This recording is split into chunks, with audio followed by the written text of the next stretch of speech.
ഒരു സിമ്പിൾ ആയിട്ടുള്ള previous question ആണ്. If A is equal to 2⁶ into 5 cube into 3 square, b is equal to 2 cube into 3⁴ into 7 square, c is equal to 2 square into 5 cube into 3, find LCM of ABC.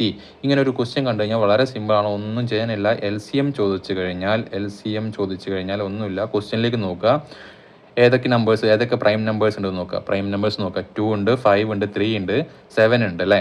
മൊത്തം എഴുതി വയ്ക്കുക, 2 5 3 7. Okay, വല്ല ബുദ്ധിമുട്ടുണ്ടോ? ഇല്ല. എന്നിട്ട് നോക്കുക, 2യുടെ highest power ഏതൊക്കെയുള്ളത് നോക്കുക, മൊത്തം 3 എണ്ണത്തിലൂടെ നോക്കുക. 2യുടെ ഹയസ്റ്റ് പവർ 6 ആണ്, ഇൻറ്റു 5യുടെ ഹയസ്റ്റ് പവർ ഏതാണ് നോക്കുക, 3 ആണ്, ഇൻറ്റു 3യുടെ ഹയസ്റ്റ് പവർ ഏതാണെന്ന് നോക്കുക, 4 ആണ്, ഇൻറ്റു 7ൻ്റെ ഹയസ്റ്റ് പവർ 2 ആണ്. അവിടെ ആൻസറായി. ഓക്കെ, അങ്ങനെയാണെങ്കിൽ ജസ്റ്റ് HCF കൂടി നോക്കി നോക്കിയാലോ. HCF കണ്ടുപിടിക്കാൻ പറഞ്ഞാൽ ഒന്നുമില്ല, 3ലും കോമൺ ആയിട്ട് ഏതാ ഉള്ളത്, 2 ഉണ്ട്, 2 ഉണ്ട്, 2 ഉണ്ട്, 2 എഴുതി വെച്ച്. 5 ഉണ്ടോ? 5 3ലും കോമൺ ആയിട്ടില്ല. 3 3ലും കോമൺ ആയിട്ട് 3 ഉണ്ട്, 3 ഉണ്ട്, 3 ഉണ്ട്, 3 കോമൺ ആയിട്ടുണ്ട്.